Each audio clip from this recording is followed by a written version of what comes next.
Hai, masih bersama saya, Mr. Z, bicara. Tentu saja bicara tentang kebenaran berdasarkan fakta, data, dan realita. Kasus, bukan kasus ya, peristiwa yang menimpa seorang TKW dari Hong Kong ketika sudah selesai kontrak kerjanya di Hong Kong, kemudian pulang ke rumah. Ceritanya bahwa istrinya tiap bulan selalu mengirimkan uang hasil kerjanya kepada suaminya. Katanya sih mau dibangunkan rumah. Namun faktanya setelah dia pulang, astaga, rumahnya masih tetap seperti yang dulu. Dan uangnya dihabiskan oleh sang suami. Supaya tidak menjadi fitnah, saya akan bacakan kisahnya berikut. Dari Tribun Medan, kisah pilu TKW Hong Kong ditipu suami sendiri, uang ratusan juta untuk bangun rumah, ludes untuk main judi. Kisah pilu tenaga kerja wanita ditipu suami sendiri. TKW itu mengirim uang ratusan juta ke kampungnya, ternyata ludes dipakai main judi dan foya-foya oleh sang suami. Wanita ini sudah bekerja selama 3 tahun sebagai TKW di Hong Kong. TKW ini membagikan kisahnya di akun TikTok Papah Cafe. Dalam unggahan itu terlihat sejumlah video yang berisi curahan hati seorang wanita yang ditipu oleh suaminya. Oke ya, kemarin saya sudah membahas ini. Jadi saya berpendapat bahwa perbuatan yang dilakukan oleh suaminya itu adalah pelanggaran terhadap undang-undang. Itu adalah perbuatan pidana, yaitu penggelapan. Penggelapan uang. Uang siapa? Uang istri. Bisa dilaporkan? Bisa dilaporkan. Ya, kepada teman-teman semua, para PMI, ini kan tidak terjadi hanya satu orang saja seperti ini. Ini banyak terjadi dan menimpa oleh para PMI di mana saja. Ya, saya sering mendapatkan pengaduan atau konsultasi terkait dengan hal semacam ini. Ini pidana. Kalau pidana ya harus diproses. Tidak bisa dibiarkan. Harus diproses. Pidana, ingat itu, pidana. Bukan masalah sosial, bukan masalah rumah tangga. Ya masalah rumah tangga pun ada juga pidana kan. Ya seperti KDRT itu masalah rumah tangga. Itu kan kekerasan dalam rumah tangga. Kekerasan dalam rumah tangga ada beberapa macam. Kekerasan fisik, kekerasan psikis, kekerasan seksual, dan penelantaran rumah tangga.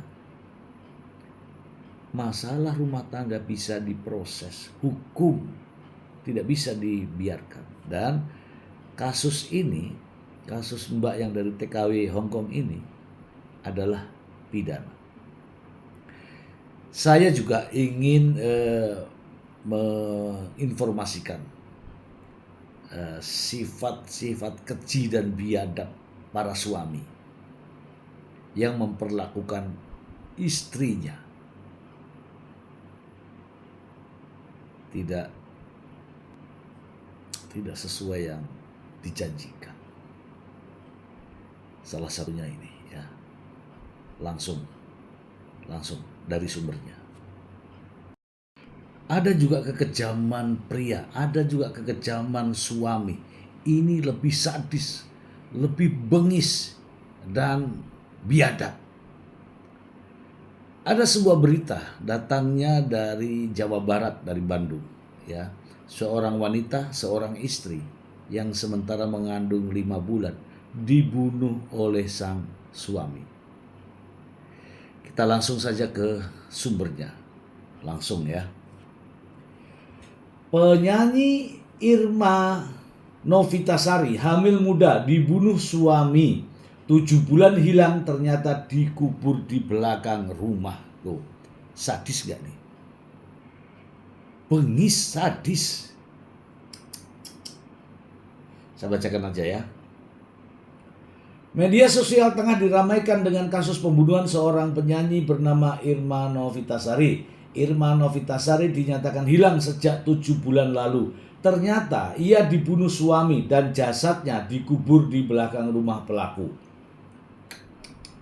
Jenazah Irma Novitasari dikuburkan di rumah pelaku yang berada di Kampung Ciburial, Desa Panguban, Pacet, Kabupaten Bandung. Ketika dibunuh, Irma Novitasari tengah hamil muda 5 bulan. Irma Novitasari istri dari Asep Saifuddin, pria yang juga menjadi pelaku pembunuhnya. Baru muda, usianya baru 23 tahun. Sebelum menikah secara siri dengan Asep, Irma Novitasari yang bekerja sebagai penyanyi.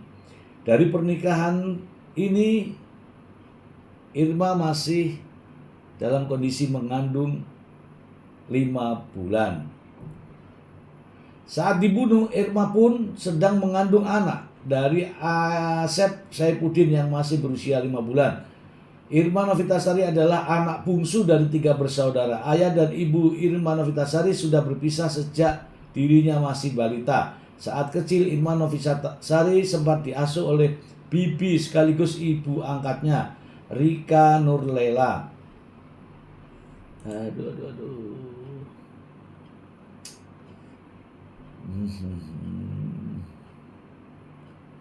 Gak tega saya teman-teman nih.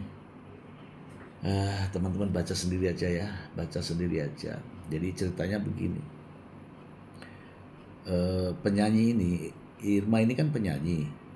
Penyanyi ini tidak terlihat ceritanya, tidak terlihat. Dan ditanyakan oleh pamannya, mana Novitasari namanya ya, mana Novi? Dijawab sama suaminya, manggung, ada tawaran, ada job, lagi nyanyi dan sebagainya. Dijawabnya lagi nyanyi di Jakarta. Berbulan-bulan lamanya tidak ada beritanya. Ternyata dikubur oleh sang suami sendiri. Anehnya, suaminya itu menyewa lagi 3 orang untuk bersama-sama melakukan pembunuhan terhadap artis penyanyi ini. Padahal kalau dia penyanyi, artinya kan membantu mencari nafkah ya kan. Kalau memang kau tidak suka, ya ambil ketegasan gitu. Pisah atau gimana, daripada kau bunuh orang. Mungkin cemburu dengan karena penyanyi ya wajar-wajar saja ya, penyanyi banyak banyak teman kan, banyak teman pria juga. Tapi kan dia sudah tahu bahwa itu penyanyi. Kalau penyanyi sudah tahu bahwa itu banyak teman, jadi kita harap maklum. Jangan karena cemburu buta atau mungkin emosi sesaat, kemudian ini otaknya pindah ke dengkul sampai membunuh. Kalau nggak suka ya dikembalikan pada orang tuanya gitu. Ya daripada begini nih. Betul-betul ya teman-teman ya, laki-laki itu ya kadang ada yang baik, kadang ada yang tidak baik ya. Kalau contohnya yang baik ya saya gitu ya. Mungkin ada juga teman-teman yang lain. Yang tidak baik siapa? Ya yang tadi yang ngabisin duit istrinya, dan yang ini yang bunuh istrinya. Ngakunya istrinya kerja di Jakarta, padahal dibunuh, dikuburkan di belakang rumah. Menyedihkan kan? Masya Allah. Nah teman-teman, jadi 2 peristiwa tadi saya sudah sampaikan secara langsung ya. Kedua-duanya itu pidana. pidana. Kalau yang pertama tadi itu penggelapan, ya, penggelapan. Kalau yang kedua ini bisa juga pembunuhan, tapi lebih mengarah kepada kekerasan dalam rumah tangga yang dinamakan tadi kekerasan fisik yang menyebabkan matinya orang lain. Gitu ya teman-teman ya.